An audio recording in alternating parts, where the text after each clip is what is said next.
De retour avec vous pour cet événement retransmis en direct sur le site internet de l'Union des entreprises de proximité. À 3 semaines du premier tour de l'élection présidentielle, les candidats sont là pour exposer leur programme pour les commerçants, pour les artisans, pour les professions libérales, et ils répondent aux interrogations bien sûr des représentants du secteur et qui sont là ce matin avec nous. Nous accueillons maintenant Marine Le Pen, la présidente du Rassemblement national. Bonjour. Marine Le Pen, merci d'être là ce matin. Avant de vous laisser la parole et de vous laisser répondre aussi aux questions des représentants des différentes branches professionnelles, un mot d'accueil du président de l'UDP, Dominique Métayer. C'est à vous. Merci. Il faut remonter votre micro, voilà. Madame Marine Le Pen, bonjour. Bonjour. Je vous remercie très sincèrement, Madame, de votre présence ce matin. Je me permets de vous rappeler que selon un sondage de février dernier, 89% des Français interrogés considèrent que toute nouvelle loi ou réglementation devrait être préparée en fonction de son impact sur les petites entreprises. C'est dire si les propositions des candidats à l'élection présidentielle en direction de l'économie de proximité sont attendues, non seulement pour les 3 millions de chefs d'entreprise de proximité, mais également par l'ensemble des Françaises et des Français. Je vous propose, Madame, de vous exprimer 15 minutes dans un premier temps pour exposer les grandes lignes de votre programme, puis de dialoguer pendant 25 minutes avec les représentants de nos confédérations membres qui vont solliciter votre avis sur quelques-unes des 20 propositions et des priorités mises en avant par l'UDP pour le prochain quinquennat. Madame, je vous donne la parole. Merci, Monsieur le Président. Mesdames et messieurs, c'est un vrai plaisir d'être devant vous ce matin pour au moins 2 raisons. Tout d'abord parce que vous représentez avec vos 3 millions d'entreprises de proximité dans les secteurs de l'artisanat, du commerce et des professions libérales, soit les 2/3 des entreprises françaises, vous représentez les forces vives essentielles du monde du travail et de la nation. Certains d'entre vous l'ont peut-être déjà entendu, mais je considère que le contraire de la mobilité que l'on nous vend depuis des décennies, vendue notamment par les mondialistes, n'est pas l'immobilité, mais la proximité. Le nom de votre syndicat est donc particulièrement doux à mes oreilles. Deuxième raison, mon programme consacre une large part de ces mesures à vos types d'entreprises. En clair, comme je le répète depuis des années, vous êtes ma priorité. En effet, nous savons que les capacités de croissance avec leur lot de création d'emplois et de richesses sont largement les plus élevées dans les TPE-PME et particulièrement dans les structures de moins de 10 salariés. Dans mon projet de reconstruction économique de la France, l'économie de proximité est la priorité. C'est donc pour impulser ce rééquilibrage massif des territoires, cette mise en place d'un authentique localisme et cette démétropolisation que je souhaite que l'État retrouve son rôle d'aménageur du territoire. Cela passera d'une part par la mise en place d'infrastructures de qualité, aussi bien de transport que numérique, mais aussi par la reconnaissance d'un outil qui a fait ses preuves, la prime d'aménagement du territoire. Mon objectif est de fournir à vous, entreprises de proximité, l'environnement favorable à votre développement. Vous avez et vous aurez un rôle clé à jouer dans la revitalisation de nos territoires. L'environnement favorable, c'est également un environnement fiscal qui doit être au service de notre économie et de notre modèle social. Vous savez, je souhaite faire baisser de manière importante certains impôts de production, un effort de 10 milliards d'euros. Je supprimerai ainsi la cotisation foncière des entreprises, la CFE, mais aussi la contribution sociale de solidarité des sociétés, la C3S, dans les zones de relocalisation. Suppression de la CFE totale et dans les zones de relocalisation, suppression de la C3S en application de ma politique d'aménagement du territoire que je viens d'évoquer. Vous pourrez constater que vous êtes les cibles très privilégiées de cette baisse d'impôts et ce n'est pas un hasard. Non seulement vous avez été les oubliés de bien des politiques économiques durant ces dernières décennies, mais surtout vous êtes le potentiel économique de notre pays. C'est donc vous que je souhaite voir bénéficier en priorité de cet effort budgétaire important. Outre la question des impôts de production, l'autre sujet régulièrement mis en avant par vos organisations, c'est la question du coût du travail. Au préalable, je me dois de rappeler que ce coût du travail est avant tout celui qui finance notre modèle social. Il y a beaucoup d'efforts à faire dans ce domaine et j'ai présenté plusieurs mesures visant à mieux utiliser l'argent des Français. Je pense par exemple aux mesures d'économie sur l'immigration. Mais vous le savez, je suis profondément attaché à ce modèle social et j'entends tout faire pour le protéger. Malgré tout, je sais bien que la question des salaires est une question très prégnante dans vos entreprises. Soit parce que vous savez que vous êtes dans la quasi-obligation de les augmenter, soit parce que vous savez que toute augmentation, notamment du SMIC, pourrait vous être fatale, soit les deux. J'ai donc imaginé une mesure qui prenne en compte tous les paramètres de l'équation. Cette mesure vise, sur la base du volontariat, à passer un deal en quelque sorte avec les entreprises en leur demandant d'augmenter de 10% tous les salaires jusqu'à 3 fois le SMIC en échange de l'exonération de la hausse corrélative des charges patronales. Je crois que c'est clairement une mesure gagnant-gagnant pour les salariés et les entreprises, étant entendu que seules les entreprises qui pensent pouvoir le faire, évidemment, adhéreront à ce dispositif. Et budgétairement, en réalité, ceci n'entraîne pas de coûts supplémentaires budgétaires pour l'État, tout simplement parce que ces recettes n'existent pas aujourd'hui. Cette mesure, elle permettra de revaloriser la valeur travail, valeur à laquelle je sais vous êtes très légitimement attachés et qui est en réalité le leitmotiv de mon projet. C'est en vertu de cet objectif que je propose de soutenir également financièrement les jeunes qui travaillent durant leurs études. Cela passera par un complément salarial versé par l'État qui correspondra à 20% des salaires plafonnés à 200 € pour les boursiers, 30% plafonnés à 300 €. Et une seule condition, c'est évidemment de valider ces semestres. Et puisque nous parlons des étudiants, un mot sur la formation professionnelle et l'apprentissage. Un mot, plusieurs mots même. Parce que nous souhaitons aller dans le sens de l'augmentation massive de l'apprentissage et de l'alternance. C'est également une mesure phare de mon programme. Quelle est la réflexion qui a été la mienne? J'ai pris le coût d'un lycéen et le coût d'un étudiant en filière générale. Et j'ai pris 50% de ce coût. 50% de cette enveloppe que je redistribue à part égale entre l'alternant ou l'apprenti et l'entreprise, parce que je considère que l'entreprise fait là œuvre de formation, œuvre en réalité d'accès à l'emploi pour nos jeunes. Cela me permet de mettre en place et de financer par l'État un double chèque mensuel de 200 à 300 € suivant l'âge du jeune apprenti ou de l'alternant, moins de 18 ans, plus de 18 ans, à la fois en direction du jeune et de l'entreprise.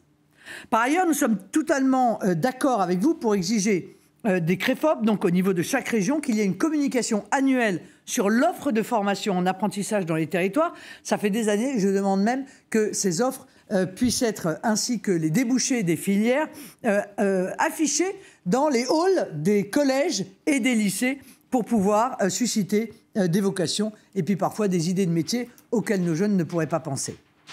Nous nous prononçons clairement en faveur de l'apprentissage en matière de formation professionnelle initiale et nous devons rattraper dans ce domaine le retard significatif que nous avons par rapport à la majorité des pays d'Europe de l'Ouest. Comme nous l'avons déjà dit, nous savons que les TPE-PME ont un potentiel d'embauche 5 à 10 fois supérieur aux grandes entreprises et que la relance économique de la France, particulièrement par la réindustrialisation, se réalisera par l'apparition et le renforcement des TPE-PME qui incarnent justement dans les territoires tous les métiers et sous-traitants détruits et disparus depuis 30 ans. Il est donc clair que le curseur de la formation professionnelle doit être déplacé en direction des entreprises de moins de 250 salariés et spécialement celles de moins de 50 salariés. Et nous sommes entièrement d'accord pour réfléchir sur le budget de France Compétences, le financement par le plan d'investissement des compétences des actions relevant de la solidarité nationale. Nous savons à ce sujet que la gouvernance de l'agence France Compétences pose problème, ne serait-ce que parce qu'elle est quadripartite. Lorsque la réforme des branches professionnelles sera correctement finalisée, il apparaît logique de renforcer leur rôle au sein de la gouvernance de France Compétences, spécialement dans le cadre de la régulation de la qualité des formations. Bien entendu, toutes ces mesures n'auront un impact important que si, au préalable, notre école permet à nouveau à nos enfants de retrouver la maîtrise des savoirs fondamentaux, à commencer bien sûr par le français et les mathématiques. Vous le savez, j'ai fait des jeunes le cœur de mon programme. En effet, je considère qu'un pays qui ne fait pas confiance à sa jeunesse, qui ne l'encourage pas, qui n'investit pas sur elle, est condamné au déclin. En outre, les jeunes sont un puissant levier pour notre économie du futur. Au plan économique, je suis parti d'un double constat. Un taux d'activité des jeunes en France plus faible de 10 points que la moyenne de l'OCDE, et l'autre plus grave, selon certaines études, qui nous disent que 80% de nos jeunes envisagent de partir à l'étranger si on leur proposait un travail ou un travail plus rémunérateur. Eh bien moi, je ne peux pas me résoudre à cette issue, car pardon de le rappeler, mais les études, ça coûte cher à la collectivité. Et donc, le départ d'un jeune formé, en fait, est une perte sèche pour notre économie, et même une double perte sèche. Une perte en capital humain et une perte de recettes. Cette perte en capital humain et cette perte de recettes des jeunes de moins de 30 ans qui s'expatrient se chiffrent en milliards. C'est pour cela que j'ai souhaité proposer cette mesure forte de suppression de l'impôt sur le revenu des jeunes de moins de 30 ans. Je veux que les jeunes travaillent en France, fondent leur famille en France, habitent en France, investissent en France, bref, vivent en France. C'est aussi, en plus de la promotion de l'entrepreneuriat, ce qui m'a poussé à proposer la suppression de l'impôt sur les sociétés pendant 5 ans pour les entreprises créées par un entrepreneur de moins de 30 ans, sous évidemment un certain nombre de conditions de bon sens, bien sûr, et notamment le fait que ce soit son activité principale. Mais je crois que cette mesure est un levier pour dynamiser nos territoires, créer de la richesse et puis restituer encore une fois à nos jeunes cette envie d'entreprendre que vous défendez si bien. Pour finir sur la jeunesse, je voudrais vous parler des retraites. Eh bien non, c'est pas du tout paradoxal, car c'est bien au nom de la jeunesse, et notamment de ma volonté de la faire entrer tôt sur le marché du travail, que j'ai conçu ma réforme. Nous sanctuariserons un départ à la retraite à 60 ans pour tous ceux qui ont commencé à travailler entre 17 et 20 ans et cotisé 40 annuités. Et nous mettrons en place un système progressif pour les Français entre 40 et 42 annuités, entrés dans la vie active entre 20 et 24 ans et demi. Plus l'âge d'entrée dans la vie active sera bas, plus le nombre de trimestres à cotiser sera faible, sans que jamais ce nombre ne puisse dépasser 42 annuités. Cette réforme, elle est budgétairement acceptable, elle coûte 9,5 milliards en année pleine. Et puisqu'on parle de budget, permettez-moi de vous rappeler au passage que la situation que je vais récupérer dans quelques semaines est juste catastrophique, puisque près de 600 milliards d'euros de dettes supplémentaires ont été créées en 5 ans, dont seulement un tiers lié au Covid. Moi, j'avoue que quand j'entends un certain nombre de mes adversaires me donner des leçons d'efficacité, de crédibilité et de sérieux, je me pose tout de même quelques questions. Qui dit jeune dit aussi transmission. Et vous le savez, je souhaite défendre l'enracinement et le localisme face au mondialisme et aux délocalisations. Cela passe notamment par un encouragement à la transmission des entreprises, et particulièrement des plus petites. Je propose ainsi une suppression totale des impôts sur les successions, à condition évidemment de garder l'entreprise pendant 10 ans. Comme annoncé devant le MEDEF le 21 février dernier, je mènerai également en urgence avec rigueur et vigueur une désinflation des lois, règles et normes touchant à l'organisation du monde du travail et à l'environnement de l'entreprise. Les normes issues de Bruxelles seront simplifiées parce qu'elles désorientent les entreprises et notamment les TPE-PME et bloquent même parfois l'accès à la commande publique. J'ai même fini par me convaincre que c'était volontaire, tant l'objectif d'écarter les indépendants au bénéfice des grands groupes semble être le fil rouge de Bruxelles. C'est par exemple le cas dans le secteur du bâtiment où la mise en place des normes de recyclage associées à la pénurie de matières premières pourrait conduire à une hausse de 20 à 30% du coût de la construction et donc la disparition de TPE-PME. En fait, je crois que les technocrates mondialistes préfèrent traiter avec quelques grands groupes tenus par des gens, évidemment, qui sont dans leur sphère d'influence, plutôt que d'avoir à rendre des comptes à des millions d'indépendants. Ce qu'ils ont oublié, c'est que les indépendants sont l'ADN économique de la France et que leur disparition progressive marquerait la fin de l'identité économique et de la spécificité de notre pays, de son intelligence, de sa résilience, de sa puissance, de sa réactivité et de son énergie.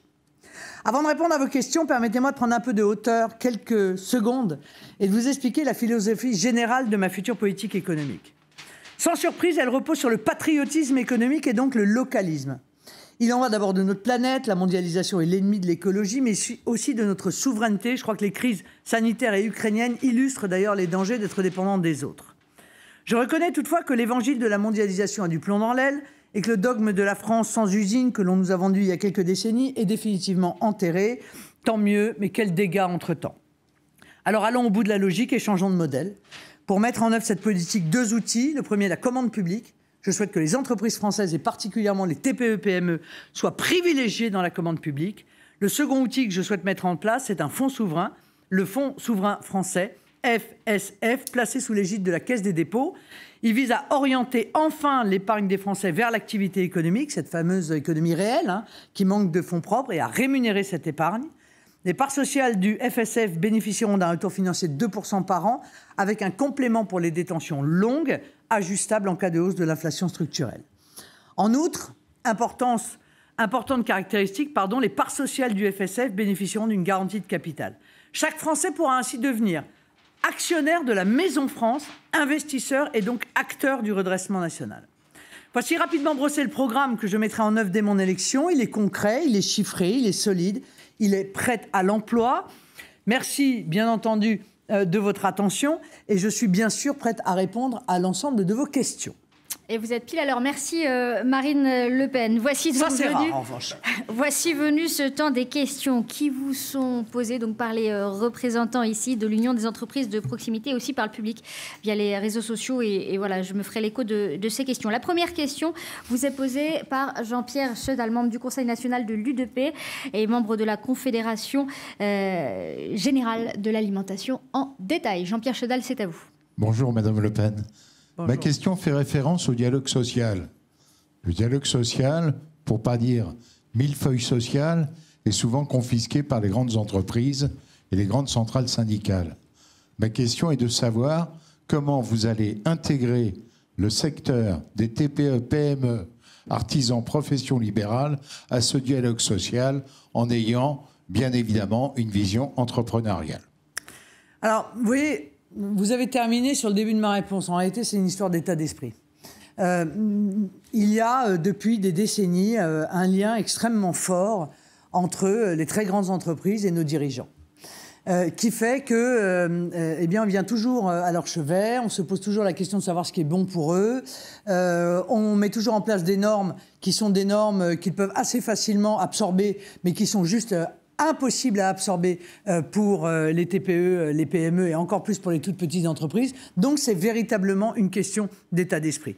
Donc, je pense vraiment qu'on peut réfléchir à la question des seuils. Moi, je suis assez ouverte à abaisser certains au sein des branches pour que précisément l'intégralité et même l'essentiel, si je puis me permettre, de l'activité entrepreneuriale dans notre pays puisse être représentée à son juste niveau, c'est-à-dire au niveau du nombre d'entreprises qu'elle représente et du nombre d'emplois également qu'elle représente. Parce qu'une entreprise ne se mesure pas seulement à sa capitalisation, elle se mesure à l'emploi qu'elle suscite, à l'emploi qu'elle est susceptible de créer et évidemment au nombre de structures que les syndicats qui les représentent dont ils peuvent porter la voix. Donc voilà, moi je suis consciente de ce déficit de représentativité des TPE et des indépendants dans les branches professionnelles et on est prêt à aller dans ce sens, après bien sûr concertation avec les PME et les ETI qui je crois elles aussi ont un rôle clé à jouer. Merci Marine Le Pen. Prochaine question nous vient de David Morales, membre du Conseil national de l'UDP et qui représente les entreprises du bâtiment. Bonjour madame. Vous nous avez parlé de notre potentiel d'embauche. Effectivement, les artisans, les commerçants, les professions libérales créent des emplois, en ont créé ces dernières années. Petit problème, un tiers d'entre elles ont des difficultés de recrutement. Et pourtant, on n'est pas au plein emploi en France. Vous nous avez parlé 10% d'augmentation des salaires. Est-ce que vous pensez que ces 10% seront suffisants ou qu'est-ce que vous proposez de plus pour pouvoir améliorer nos recrutements et les faire avancer dans l'avenir ? Alors vous avez raison de dire qu'en réalité, ce n'est pas une mesure unique qui peut répondre à cette problématique. Même si au moment où on se parle, d'après les statistiques, il y a 130 postes disponibles avec 5 600 000 chômeurs. Mais il y a un certain nombre de dispositifs qui ont été détournés. Par exemple, je me suis engagé à ce que quand vous accordez un CDD et que vous proposez à la personne qui a un CDD de transformer le CDD en CDI et qu'elle vous dit non, eh bien dans ces cas-là, il n'y a pas de chômage. Parce que ça, c'est trop facile. Et j'ai l'impression qu'on voit ça trop souvent. C'est-à-dire, soit des gens cherchent un emploi, s'ils ont un CDD, il faut qu'ils acceptent un CDI. S'ils n'acceptent pas les CDI, il n'y a aucune raison que ce soit la collectivité, si vous voulez, qui voit s'alourdir en réalité cette prise en charge qui est, pour le coup, tout à fait volontaire. Mais au-delà du problème des salaires, il y a ce que j'appelle l'écosystème autour de l'entreprise. Je l'ai dit au TPE-PME pas plus tard que la semaine dernière, si vous voulez, il n'y a pas que le salaire et l'emploi.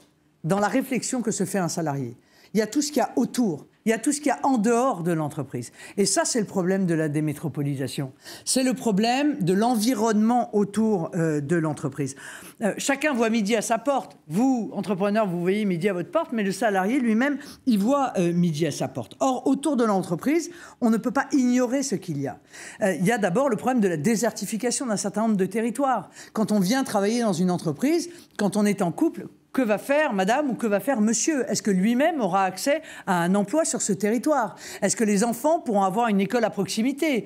Est-ce qu'il y aura des services publics? Est-ce qu'il y aura des transports? Et puis, il y a le problème aussi, évidemment, du pouvoir d'achat. Bon, alors ce pouvoir d'achat, ça c'est mon boulot, si je puis me permettre. Moi, présidente de la République, j'ai fait un projet pour pouvoir rendre 150 à 200 euros en moyenne par mois à chaque ménage. Évidemment que ça va avoir une influence également sur vous. Et puis, il y a le logement. Le logement, c'est essentiel et c'est un problème fondamental dans les grandes villes. Et c'est un problème fondamental également dans les stations balnéaires, par exemple.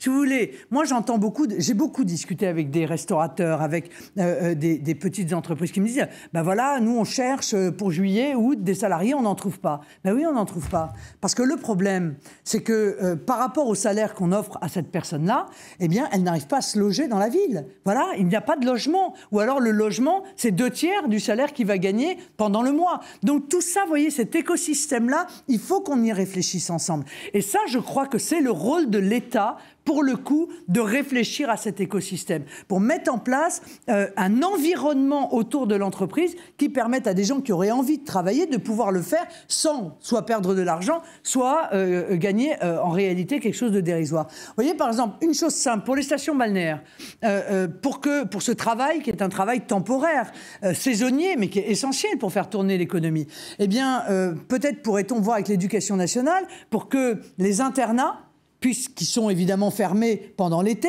puissent être ouverts précisément pour les travailleurs saisonniers, pour qu'ils puissent avoir accès à des logements qui seraient très peu coûteux et qui, évidemment, leur donneraient envie de pouvoir accepter des emplois. Mais de manière générale, il faut la démétropolisation. Il faut retrouver de la vie partout, dans les petites villes, dans les villes moyennes, pour que des gens aient envie de venir s'installer, que leur famille ait envie de venir s'installer et qu'on retrouve un niveau de service minimum qui permette d'envisager l'existence dans ces petites villes et ces villes moyennes. Ça tombe bien. J'ai presque envie de dire que avec ce qui s'est passé avec la crise sanitaire, il y a quelque chose qui se passe. On le sent. Les gens ont plus envie d'être dans des grandes villes où ils vivent mal, où ils sont obligés de faire des heures de transport, où c'est pénible, où c'est cher, etc. Donc il faut accompagner cette démétropolisation par une action volontaire d'aménagement du territoire et arrêter de penser que la main invisible du marché va nous organiser tout ça. Je le répète, la main invisible du marché, elle fait toujours la même chose, que ce soit en Europe ou que ce soit en Afrique.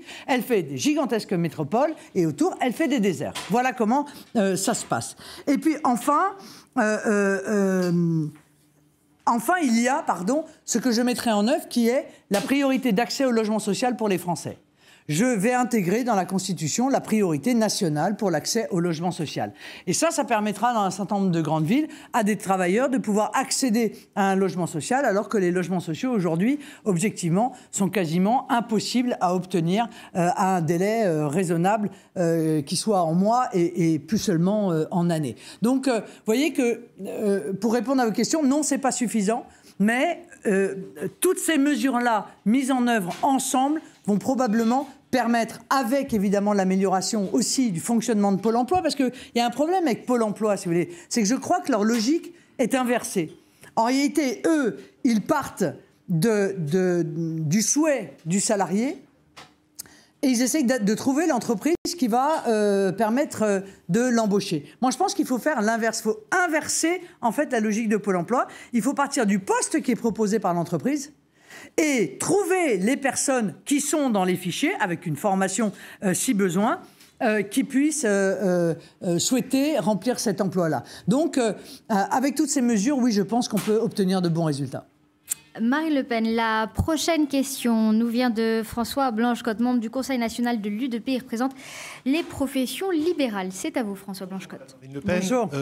Vous avez souligné avec force le mot proximité parce qu'on sait que c'est notre ADN, on sait que nos entreprises sont présentes dans toutes les villes, les campagnes, les agglomérations et qu'elles sont suivantes. Vous l'avez souligné, même si vous parlez des déserts, il y a une désindustrialisation de la France et nos entreprises sont de proximité, elles sont réalistes. Et aujourd'hui, ce qui nous intéresse, c'est de savoir comment vous voulez nous accompagner pour la transition numérique, la transition écologique. On se sent souvent éloigné de ce type de dispositif. Quels sont vos projets dans votre programme? Oui, alors voilà, c'est pareil. Si vous voulez, vous êtes éloigné de ce type de dispositif parce que pour obtenir une aide de quelque nature que ce soit, si vous voulez, c'est Ubu Roi, quoi. Il faut remplir 260 dossiers en triplicata, les apporter au bureau 12, et j'en passe et des meilleurs. Donc en fait, tous ces dispositifs qui sont mis en œuvre bénéficient souvent à des grosses sociétés qui n'en ont pas besoin. Elles n'ont pas besoin de cette aide de l'État. Elles n'ont pas besoin de cet apport, puisque par définition, elles ont une structure déjà qui leur permet précisément de faire face, une structure administrative que n'ont pas les petites entreprises.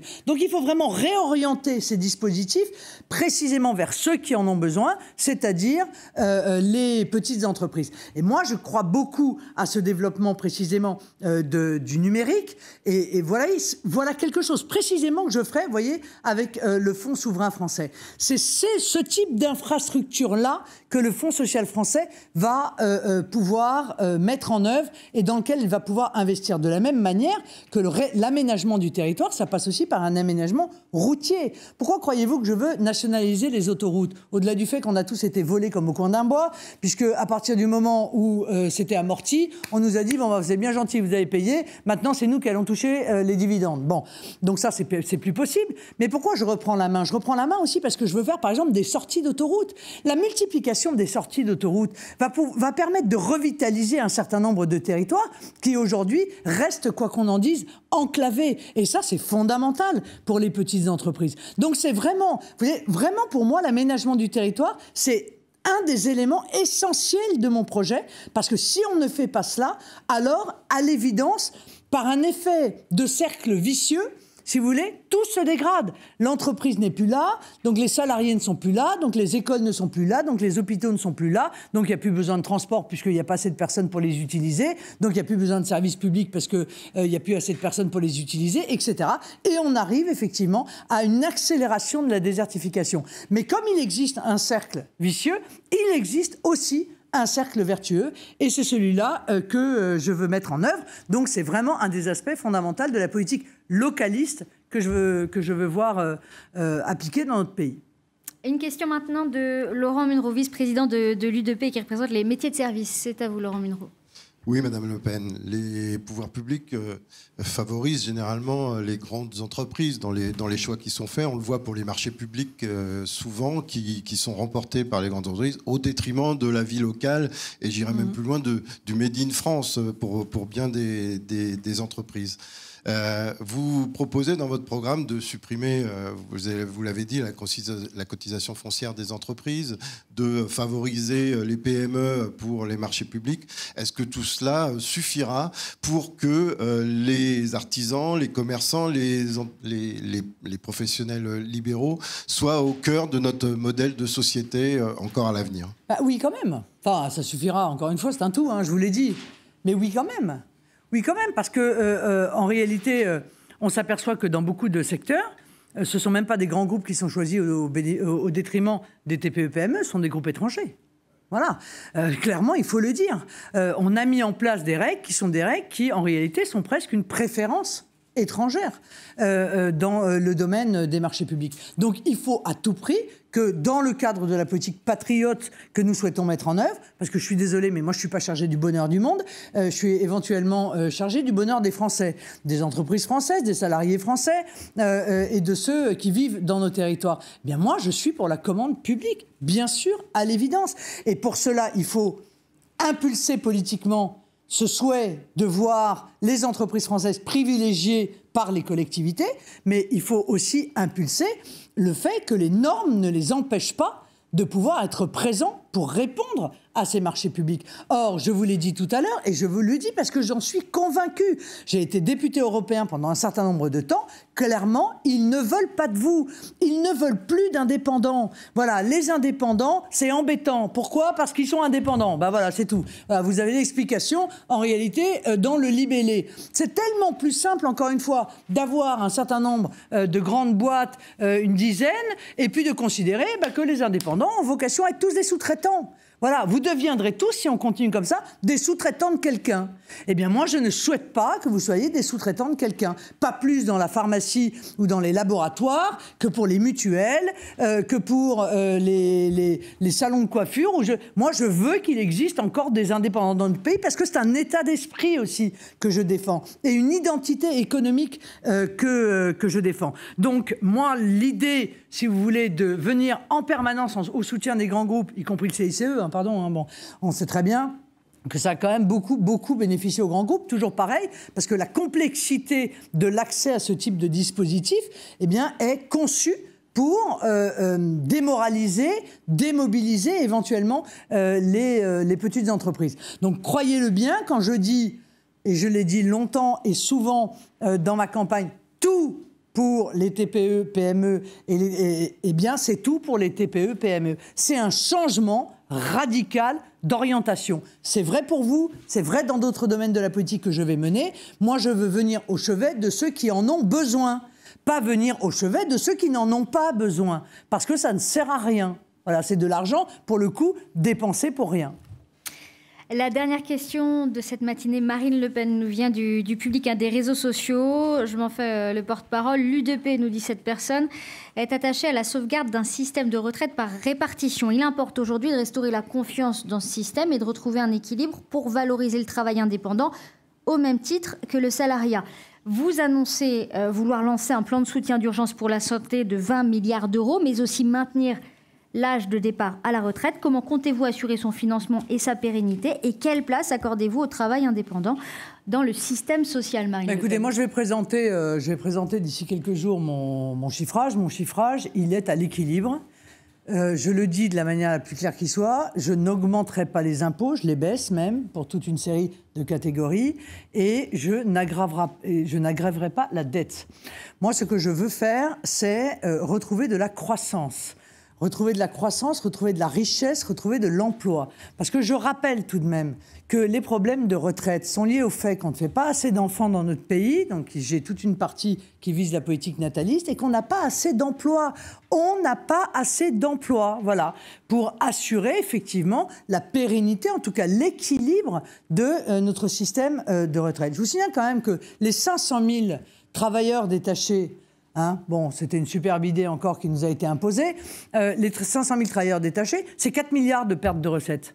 Eh bien, l'air de rien, à un moment donné, ça finit quand même par chiffrer. Donc, il faut créer des emplois, et ça, je le fais encore une fois, par le retour de la croissance. Et comment j'impulse cette croissance? Eh bien, je l'impulse avec cet investissement keynésien sur fonds privés, ce qui change un tout petit peu, parce qu'on fait souvent sur fonds publics, mais là c'est sur fonds privés que représente le fonds souverain français. Voilà un outil extrêmement fort. Je vous rappelle que France 2030, c'est 30 milliards.